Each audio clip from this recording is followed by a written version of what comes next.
Nursing home থেকে বাড়ি ঢুকে দেখি বাড়িটা এত সুন্দর করে সাজানো আমার আর আমার মেয়ের জন্য। আমার জন্য বেসিক্যালি না, মেয়ের জন্যই সাজিয়েছে। আর এখানে ভাই আমার সোনার নাম দিয়েছে হচ্ছে অর্ণি, যেটা ওর মামার দেওয়া ওকে ডাক নাম। আর আমি নাম দিয়েছি হচ্ছে যেটা আর কি ভালো নাম, ওটা হচ্ছে শিবাঙ্গী ভট্টাচার্য। তো সকালবেলা নার্সিংহোম থেকে সবাই মিলে আমাকে আনতে চলে গেছিলো, আর আমি আমার মাম্মামকে নিয়ে বাড়িতে ঢুকছিলাম। নার্সিংহোম থেকে আমি আমার বাড়িতে মানে আমার বাপের বাড়িতে এসেছিলাম, মানে মামামের মামা বাড়ি যাকে বলে। এখানে আবার কিছু ফটোও তুলেছি, কারণ দিনগুলো তো দেখো চলেই যায়, ফটোগুলোই থেকে যায়। মাম্মাম বড় হলে এই দিনগুলো দেখতে পাবে যে ওকে নিয়ে কীভাবে নার্সিংহোম থেকে এসেছিলাম।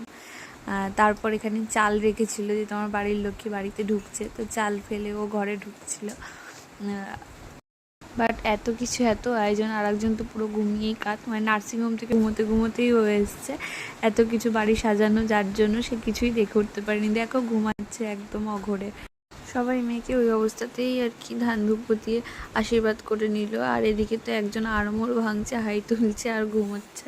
আমি জানতাম বাড়িতে সবাই আর কি ভাই বোন এরকমভাবেই কিছু একটা সারপ্রাইজ প্ল্যান তো অবশ্যই করে রেখেছে, বাট বাড়িঘর এত সুন্দর করে সাজিয়েছে এটা জানতাম না। তার জন্যই বাড়িতে আসার জন্য মনটা এত ছটফট করছিল। মানে আমার ডেলিভারির পরে সি সেকশনের পরে আমি ভাবছিলাম কতক্ষণে উঠে দাঁড়াবো আর কি কতক্ষণে বাড়ি যাব। তারপর ঘরে গিয়ে দেখি আমি আর মামাম যেই ঘরে থাকবো সেই ঘরটাও ভাই আর বোন মিলে অনেক সুন্দর করে বেলুন টেলুন দিয়ে সাজিয়েছিল, বাট বেলুনগুলো সবই খুলে ফেলা হয়েছিল, কারণ ঢোকার সাথে সাথে এত ফটফট করে ফাটছিল আর মেয়ে তো চমকে উঠছিল বেলুন ফাটার শব্দে। তাই ভাই পরে সব কিছুই খুলে দিয়েছিল, ওগুলো আর কিছুই রাখা হয়নি। আর এই ফাঁকে মামামুর বাবার সাথেও কিছু ফটো তুলে নিয়েছিল। তারপর যেই ঘুম ভেঙে গেছে দেখো কত খেলা শুরু করেছে, তা ছটফট করে খেলছিল। আসলে হঠাৎ করে ভাবছিল যে হঠাৎ কোথায় ছিলাম আর কোথায় চলে এলাম, তাই ঘর বাড়িগুলো ঘুরে ঘুরে দেখছিল।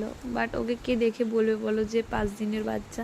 আমি 4 দিনের দিন নার্সিংহোম থেকে বাড়িতে এসেছি, 4 দিন ভর্তি ছিলাম, 5 দিনের দিন বাড়িতে এসেছি। আর সেদিনকে ওর বয়স ছিল 5 দিন।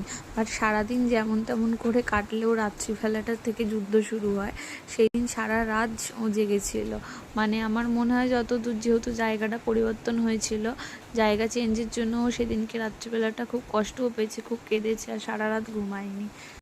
সেই রাতটা মোটামুটি সারা রাত আমি এইভাবে ওকে কোলে নিয়েই কাটিয়ে দিয়েছিলাম। এরপর আরও ভিডিও আছে, আরও ফটো আছে, সেগুলো আমি শেয়ার করবো মাম্মাম যাতে বড় হয়ে দেখতে পারে, এগুলো আমার ফেসবুকে যাতে থেকে যায়।